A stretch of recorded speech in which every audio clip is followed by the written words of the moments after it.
Hey everyone, welcome back to Ride Zone Bikes, your go-to channel for in-depth reviews, real-world tests, and passionate takes on the world's best motorcycles. If you're new here, hit that subscribe button and turn on notifications. We drop new bike content every week. Today, we're diving deep into one of the most anticipated naked sport bikes of the year, the 2025 Kawasaki Z900. It's bold, it's aggressive, and it's coming at you with upgrades that make it more than just a facelift. Whether you're a street rider, weekend warrior, or someone considering your first inline-four beast, this review will cover everything you need to know. Buckle up and stay tuned, because the Z900 might just be your next ride. Let's kick things off with the very first thing that hits you when you see this bike: its presence. Kawasaki has been refining the Z900's design for a while now, and in 2025, they've brought some sharp new touches without messing with the iconic Sugami design language that made this bike such a standout. The front end is sculpted with aggression in mind, a low-slung LED headlamp setup that looks like it's always glaring at the road ahead. The light cluster is now fully LED,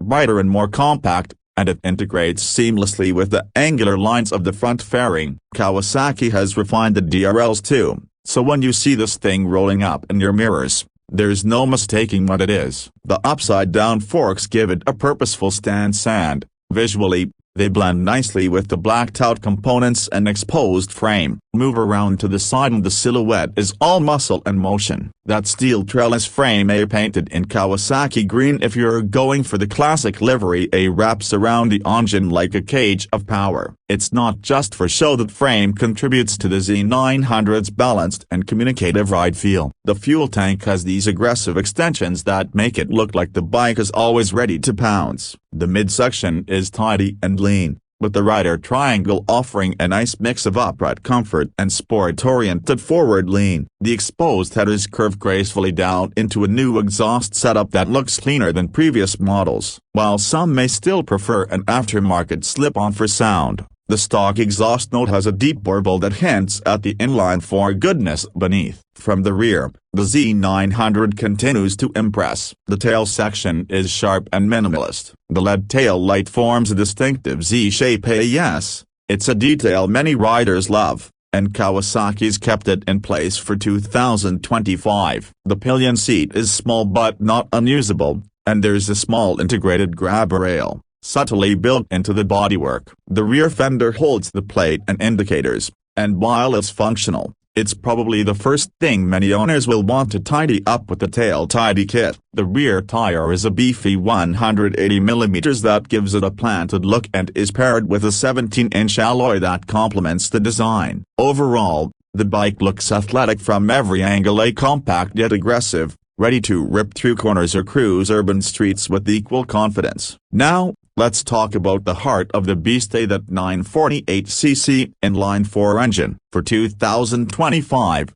Kawasaki hasn't gone crazy with changes here, and honestly, they didn't need to. The engine continues to deliver smooth, linear power that builds with a ferocity as you twist the throttle. It's still Euro 5+ compliant, which is a feat in itself, and they've managed to keep the performance largely intact while refining emissions and fuel efficiency. The power output remains at a very healthy 125 horsepower at 9,500 RPM, and torque is rated at 98.6 Newton-meters at 7,700 RPM. That gives you a broad, usable power band with excellent mid-range grunt. Whether you're filtering through traffic in third gear or opening it up on a back road, the Z900 gives you confident, consistent power. The throttle-by-wire system introduced in recent years is now more refined, giving you better low-speed control and smoother delivery. Kawasaki has also added new ride modes and a refined traction control system for 2025. You now get 4 riding modes: a sport,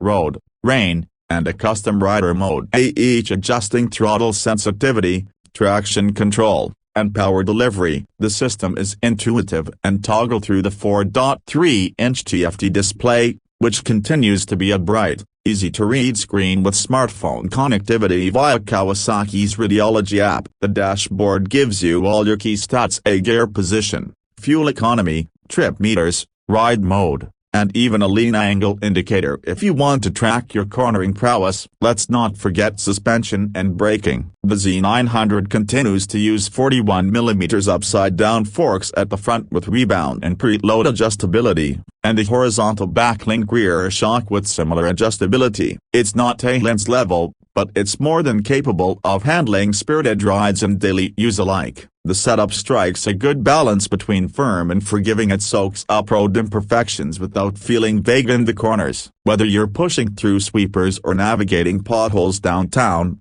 it performs well. Braking is handled by dual 300mm pedal discs up front with 4-piston calipers and a 250mm single disc at the rear. It's not Brembo, but the Nissan setup offers solid bite and progression, especially with ABS on board. Kawasaki's intelligent anti-lock system has gotten smarter over the years, and in 2025, it reacts quicker and more predictably under sudden braking, especially in wet conditions. Let's talk performance numbers. The Z900 does 0 to 60 miles per hour in about 3.3 seconds, and can stretch to a top speed just under 150 miles per hour if you're feeling brave enough. But it's not just about the top end and the roll-on power. The smoothness through gears, and the way the Spike transitions through corners make it a very rewarding machine to ride. It's not a twitchy leader bike, and that's actually a good thing. You can push it hard without constantly feeling like you're one mistake away from trouble. The clutch is light,